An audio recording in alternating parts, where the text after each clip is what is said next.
அனைவருக்கும் கணித வணக்கம். இப்போ பார்க்க போகிறது 8ஆம் வகுப்புக்குரிய கணக்கு எண்கள்ங்கிற யூனிட்டில் பயிற்சி 1-4 8ல் 2வது கணக்கை பார்க்க போகிறோம். 67.24 வர்க்கமூலத்தை காண்க அப்படின்னு சொல்லி கணக்கு கொடுத்துருக்காங்க. இந்த கணக்கு தசம எண்ணாக கொடுக்கப்பட்டிருக்கு. இதனுடைய வர்க்கமூலத்தை நீள்வகுத்தல் முறையில் நான் இப்போ கண்டுபிடிச்சி சொல்லி கொடுக்க போகிறேன். இப்போ பாருங்க 67.24 இதை என்ன பண்ண போறோம், வர்க்கமூலம் நீள்வகுத்தல் முறையில கண்டுபிடிக்க போறோம். 67.24 ஃபர்ஸ்ட் ஸ்டெப் என்ன பண்ணுவோம், இப்படி இந்த பக்கத்துல இருந்து 2 நம்பருக்கு ஒரு கோடு போட்டுக்கிறோம். போட்டாச்சா? அடுத்து என்ன பண்ண போறோம், 67ங்கிற நம்பருக்குள்ளார இருக்கிற வர்க்கம் வாய்ப்பாடு என்ன அப்படின்னு பார்க்க போறோம். 8னுடைய வர்க்கம் 64. அப்ப 8 இங்க போட்டுக்கிறோம், இங்கேயும் 8 போட்டுக்கிறோம். 8 8 64. 7ல் 4 போனா 3. அடுத்து இங்க தசம புள்ளி இருக்கு பாத்தீங்களா, இந்த புள்ளியை இங்க வச்சுக்கிறோம்.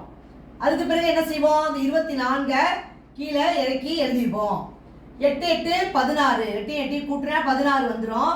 இப்ப 16ஓட எந்த நம்பரை போட்டு அதே நம்பரால் பெருக்கினால் 324 வருதுன்னு பார்க்க போறோம். 1ஆம் இலக்கம் 4ன்னு இருக்கு. அப்ப எந்த நம்பரை போட்டு பெருக்கினால் 4 வரும் அப்படின்னு பார்த்தீங்கன்னா, வர்க்கம் வாய்ப்பாடுல 2னுடைய வர்க்கம் 4.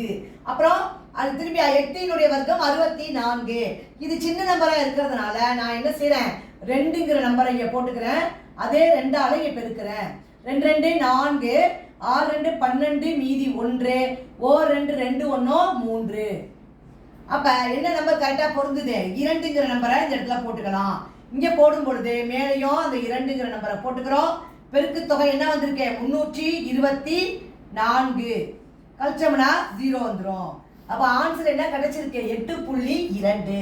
therefore 67.24 வர்க்கமூலம் இஸ் ஈக்குவல் டு 8.2. இதான் இந்த கணக்குக்குரிய விடையாகும். நீள்வகுத்தல் முறையில தசம எண்ணுக்கு வர்க்கமூலம் கண்டுபிடிச்சிருக்கிறோம். புரிஞ்சுங்களா?